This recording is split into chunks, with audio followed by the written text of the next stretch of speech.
Olá pessoal, Lucas Pérez aqui, tudo bem? Passando para a gente conversar sobre mais um conteúdo aí relacionado ao mundo laboratorial. A ideia aqui agora é falarmos sobre laboratório de apoio, que é algo super conhecido já por vocês que atuam no transporte, na área laboratorial, mas que eu acho que é legal a gente trocar uma ideia sobre isso. Eu venho do mundo do laboratório de apoio, mas na área veterinária, né, meu background antes da Log Life foi esse, então eu via a transformação, né, eu participei ativamente da transformação de um laboratório de apoio veterinário de um negócio local para um negócio nacional, com mais de 4.000 clientes ativos. E então eu conheço bem essa área. Depois com a Log Life também eu tive muito contato, né? A gente hoje tem muito cliente que é da área de apoio, a gente tem cliente que utiliza o apoio.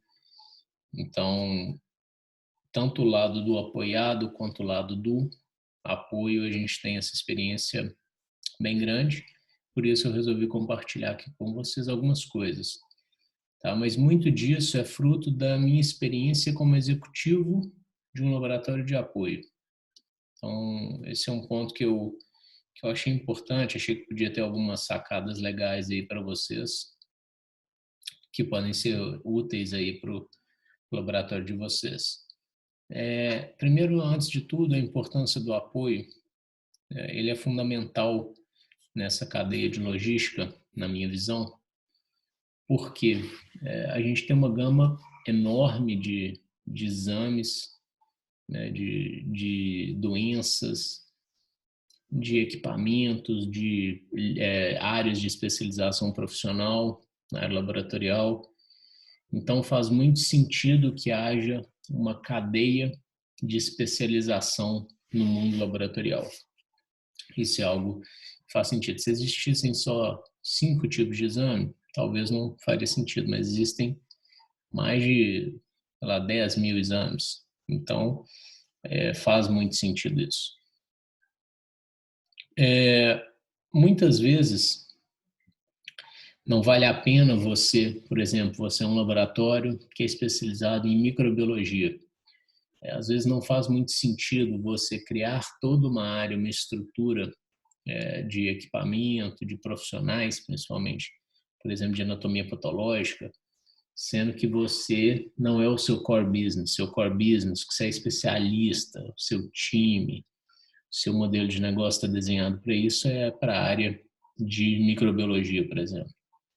Então mas isso não quer dizer que o seu cliente de microbiologia não possa, por exemplo, passar para você uma demanda de anatomia patológica, né? Até para otimizar a logística, né? Então, às vezes você, por exemplo, paga a logística para o seu cliente, você custeia uma logística que retira amostras em Brasília e leva para São Paulo. Então, você está em São Paulo, seu cliente está em Brasília.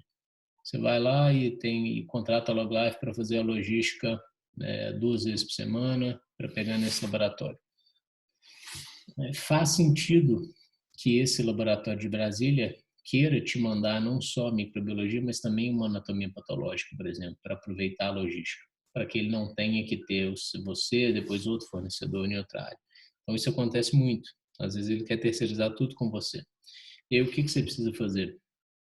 Na minha visão, o que você pode fazer? Precisa não, mas o que você pode fazer? Você pode captar tudo para ganhar escala aí na logística, mas você terceiriza a parte de anatomia patológica, por exemplo.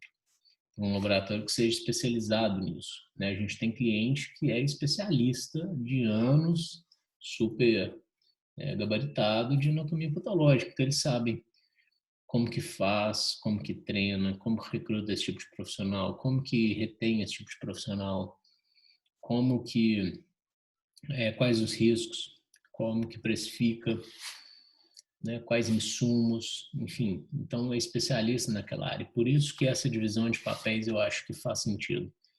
Então, você tem um laboratório de apoio que faz rotina, né? E isso existe. Então, é um laboratório, às vezes você é só mais um posto de, né? Tem uma vocação mais para posto de coleta, esse atendimento de porta para o cliente, e você terceiriza a rotina para um laboratório. Você tem laboratórios de apoio que são especialistas em determinadas áreas, em biologia molecular, em microbiologia, em anatomia patológica, etc., né, em doenças raras.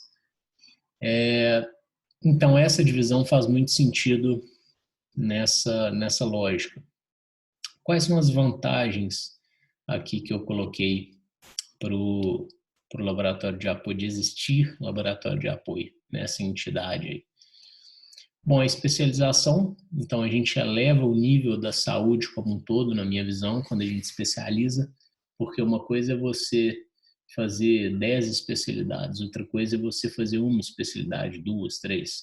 Então, assim, em geral, é óbvio que é possível ser bom em várias coisas, mas em geral, quando você é especialista em determinada área, você é muito bom naquela área.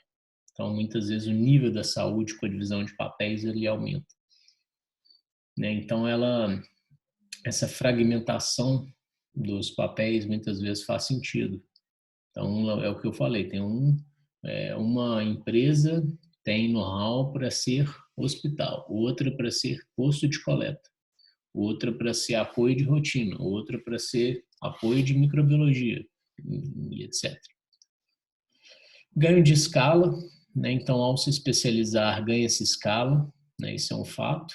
Então, por exemplo, principalmente para exames mais, digamos que no estado da arte, ou mais especializados, ou doenças raras, né? Às vezes não faz sentido, é pouco viável você colocar um grande equipamento moderno de biologia molecular, de PCR, real-time e tudo, desenvolver os primes e etc., para você fazer 10 exames por mês. Né? Então, o laboratório que especializou nisso, que é fera em biologia molecular, às vezes ele vai fazer 1.000, 10.000 exames disso. Ele vai ganhar escala. Com isso, o custo tende a se reduzir e o preço tende a se reduzir também. Porque se você fosse fazer 10 exames. Você tem quando você atua como apoio, você tem uma dependência um pouco menor dos planos de saúde, né, em onde eles têm muito poder de barganha sobre você, de prazo, de preço, etc. Quando você atua como apoio, mesmo que seja só um braço do seu negócio, você ganha poder, você diversifica, né, e essa relação para não ficar tão dependente, porque muitas vezes os laboratórios têm problema, inclusive, de caixa, né, de fluxo de caixa. Se um grande plano de saúde atrasar o pagamento, e existe uma cadeia, né? Se o plano de saúde tiver com um aperto de caixa, a primeira coisa que ele vai fazer é o fornecedor.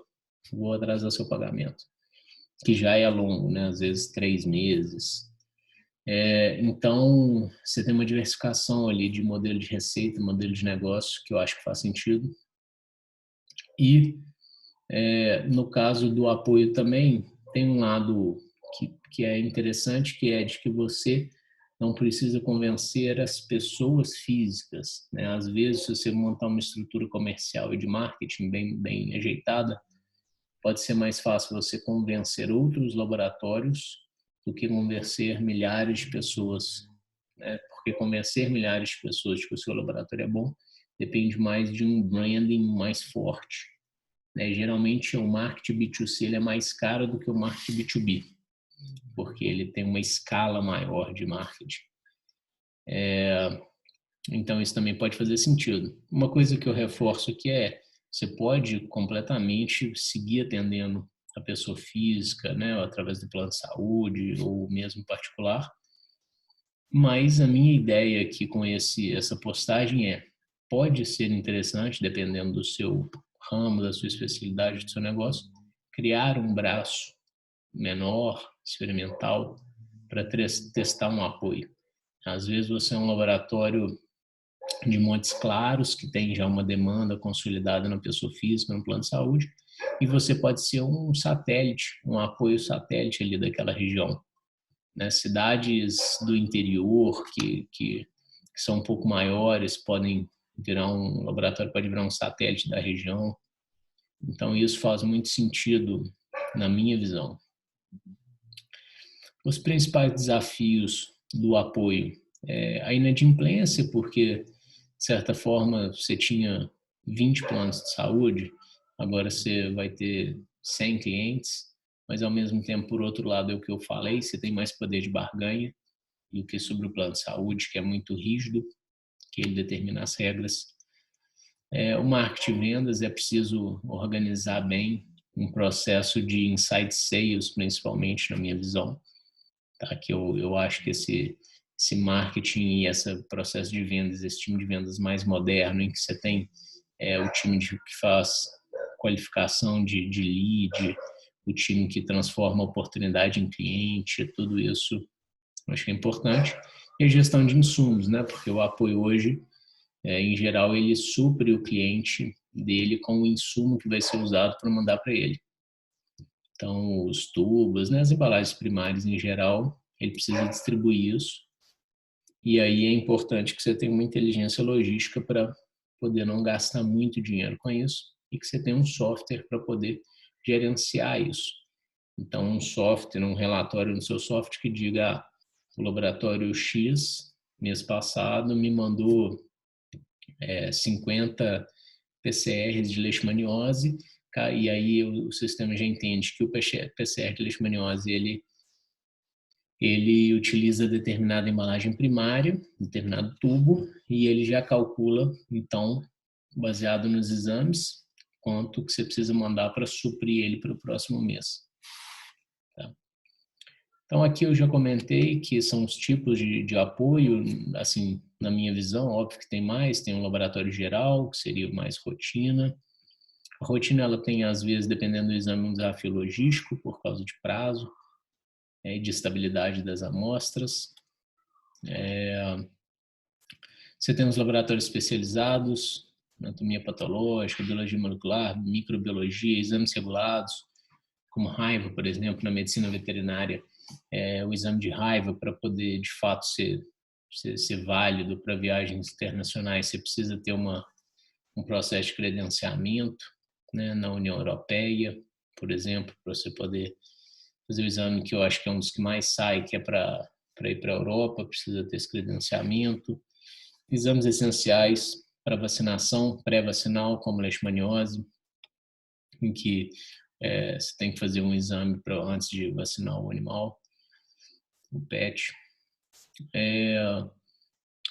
Na anatomia patológica, eu explico que é um exame muito especializado, ainda tem um estado da arte muito forte, exige uma certa experiência profissional, é uma mão de obra relativamente cara e difícil, porque exige, de fato, uma qualificação. Então, por isso também faz sentido essa terceirização. Algumas vantagens da anatomia patológica, um exame com prazo geralmente um pouco maior, então dá para fazer uma logística um pouco mais barata, sem ser um prazo tão D+1, D+0. Geralmente tem muito transporte em temperatura ambiente e com grande prazo de estabilidade, então também barateia e facilita o transporte. Os riscos, né? É um exame que ele muitas vezes não tem substituto, então se perder, se extraviar, por exemplo, às vezes não tem uma substituição, por isso existe um risco jurídico, não só de logístico, mas também da própria interpretação de exame. A biologia molecular, ela também exige uma qualificação grande e por isso é importante que por isso a terceirização, ao meu ver, faz sentido.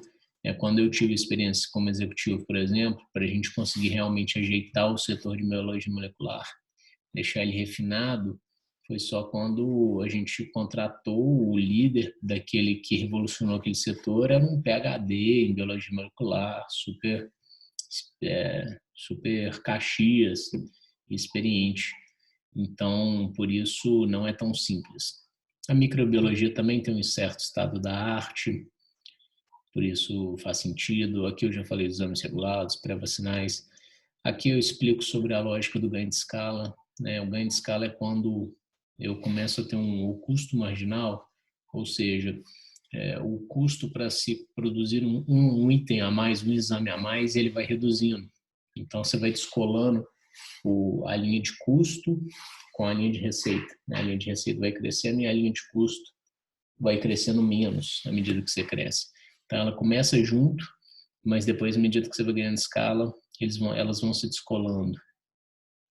Sem ganho de escala, você já tem um nivelamento. Você cresce receita, você cresce custo na mesma proporção, na proporção parecida. Outro ponto. No laboratório de portas, você tem um ganho de escala um pouco mais baixo, porque para crescer você precisa investir numa nova estrutura, né? Você precisa acertar o ponto. Então, existem alguns desafios. Já no apoio, você consegue, por exemplo, atender clientes do Brasil inteiro com uma única estrutura técnica, um único NTO. Se reduz o CAPEX também, né? Porque apesar de você ter que gastar com tecnologia, P&D, que eu sugiro fortemente, com inovação, mas você não tem um custo de eu tenho uma unidade, tem que vou abrir outra, eu preciso comprar cadeira, computador, reforma, etc, etc, etc. E pode ser que eu erre, inclusive, o ponto. O laboratório de porta ele tem muito isso, essa característica do comércio em geral. Se eu errar o ponto, como um comércio, essa rua parece que é boa, mas não era boa no fim das contas. Tinha muito fluxo de gente, mas ninguém para. Todo mundo passa com muita pressa por ela. Eu posso errar todo o negócio. Enquanto no apoio, eu posso tentar pegar um cliente no bairro tal, outro no outro bairro, outro em outra cidade, então eu garanto uma certa perenidade maior. Eu reduzo um pouco o risco, né? Porque o meu, se der errado, eu tento atirar o meu comercial, o meu marketing para a cidade, para Nova Lima. Não deu certo, meu gasto foi baixo, eu já parto para outra região. Então, acho que é isso, pessoal. Acho que é isso que eu tinha que falar, para não ficar muito longo. Aqui, essa postagem está no nosso blog, no site da LogLife. Qualquer dúvida, é só me mandar um e-mail também que a gente bate bola. Obrigado e até o próximo.